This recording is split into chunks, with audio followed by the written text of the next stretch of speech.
بسم الله الرحمن الرحيم والعاقبة للمتقين ولا عدوان إلا على الظالمين ونشهد أن لا إله إلا الله ولي الصالحين ونشهد أن محمدا عبده ورسوله.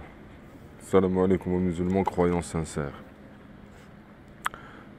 Alors, le sujet c'est toujours sur l'actualité, un petit peu ce qui se passe, les récentes découvertes de pays qui utilisent des logiciels d'espionnage contre d'autres pays ou des hommes politiques ou des fonctionnaires.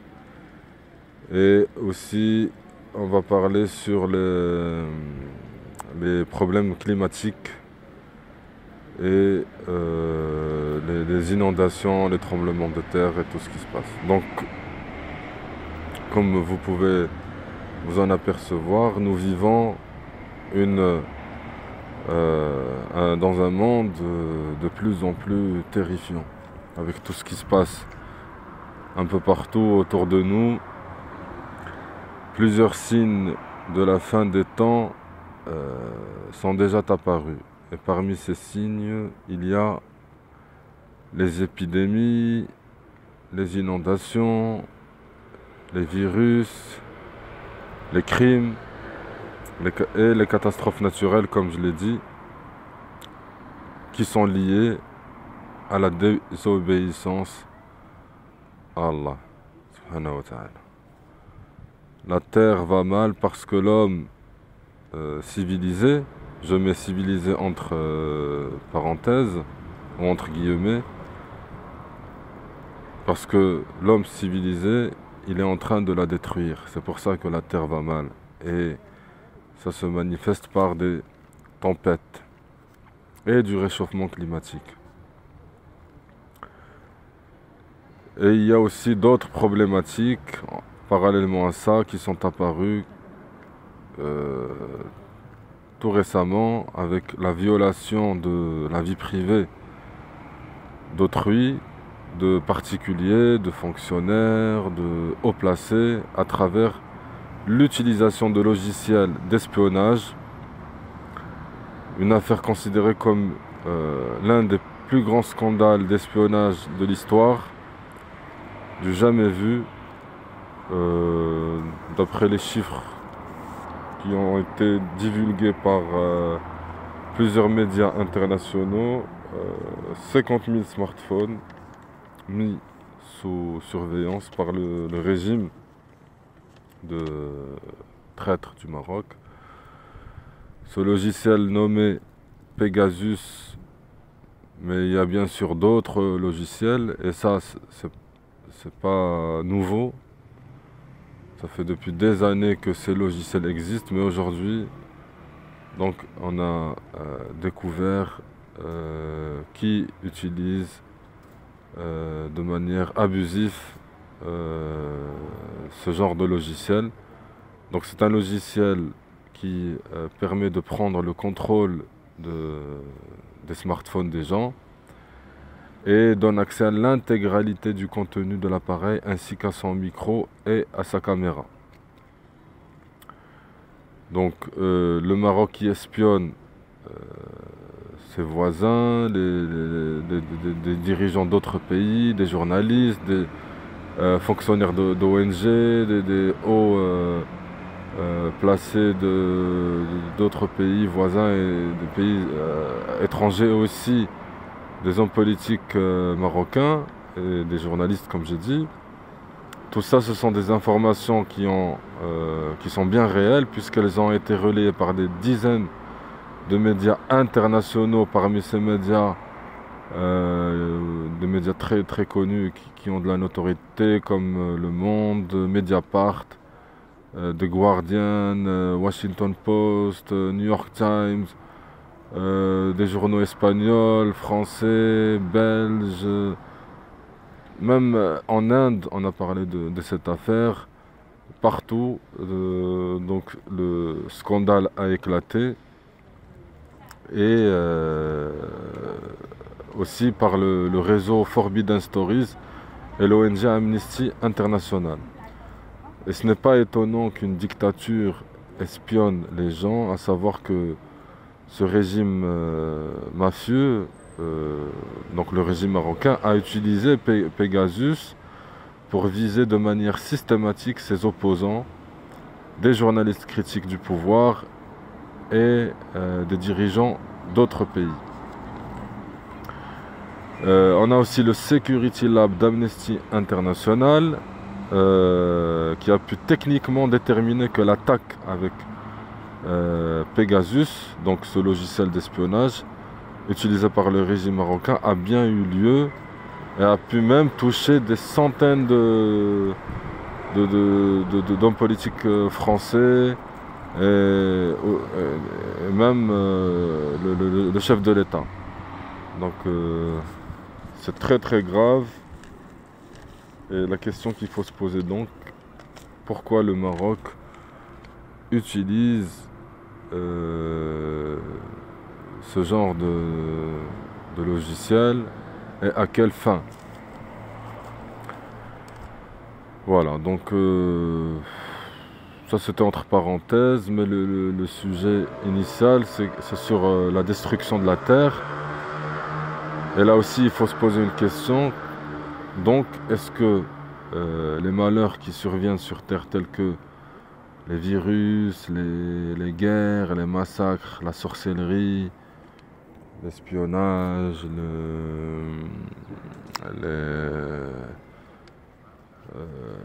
tout ce qui se passe de mauvais sont de notre faute, ou c'est la faute, c'est comme ça, c'est la nature. Alors ce qu'il faut savoir, c'est que l'injustice, la tyrannie, les péchés, la spoliation des droits, le pillage des ressources, les manipulations, tout cela constitue des causes de malheur pour les êtres humains, pour les humains, aussi bien au niveau individuel qu'au niveau des groupes, voire au niveau du monde entier parfois. C'est ce que nous sommes en train de constater à travers cette crise qui a déclenché une avalanche de catastrophes. Allah nous dit à ce propos dans la sourate 30, verset 41, et aussi dans la sourate 42, verset 30, la corruption est apparue sur la terre et dans la mer à cause de ce que les gens ont accompli de leurs propres mains, afin qu'Allah leur fasse goûter une partie de ce qu'ils ont œuvré. Peut-être reviendront-ils. Et l'autre verset qui dit tout malheur tout malheur qui vous atteint est dû à ce que vos mains ont acquis, et il pardonne beaucoup. Donc vous voyez, malgré tous ces malheurs, ces problèmes et le péché que les gens font, Allah est pardonneur. Comme il dit dans le verset, et il pardonne beaucoup. Et dans le hadith authentique cité par At-Tabarani, le prophète sallallahu alayhi wa sallam dit: chaque fois que l'adultère et l'usure se répandent dans une localité, ses habitants s'attirent le châtiment d'Allah. Ce qui est arrivé aux gens n'est pas un désastre céleste, mais une épreuve qui se sont attirés à cause de leurs péchés et de ce que leurs mains ont commis. Voilà, donc on peut très bien expliquer les problématiques, ce qui s'est passé récemment aussi en Europe, en Belgique, en Allemagne, les tempêtes, des dizaines et des centaines de disparus et de morts, les tremblements de terre, ce qui se passe en Chine, les virus, c'est parce que ce sont les épreuves que les gens se sont attirés à cause des péchés. Et ils se sont éloignés de la vérité. Allah subhanahu wa ta'ala peut laisser faire, mais il finit par rendre chacun responsable de ses actes. Le prophète sallallahu alayhi wa sallam a dit: certes, Allah laisse faire l'injuste, Mais quand il se saisit de lui, il n'échappera pas. Puis il récita le verset 102 de la sourate 11. Telle est la rigueur de la prise de ton Seigneur quand il frappe les cités. Lorsqu'elles sont injustes, son châtiment est bien douloureux et bien dur. Il y a beaucoup de versets qui prouvent que les injustes payent toujours et finissent toujours par payer et goûteront au châtiment ici-bas et là-haut. Notamment le verset 59 de la sourate 18. Et voilà les villes que nous avons fait périr quand leurs peuples commirent des injustices et nous avons fixé un rendez-vous pour leur destruction.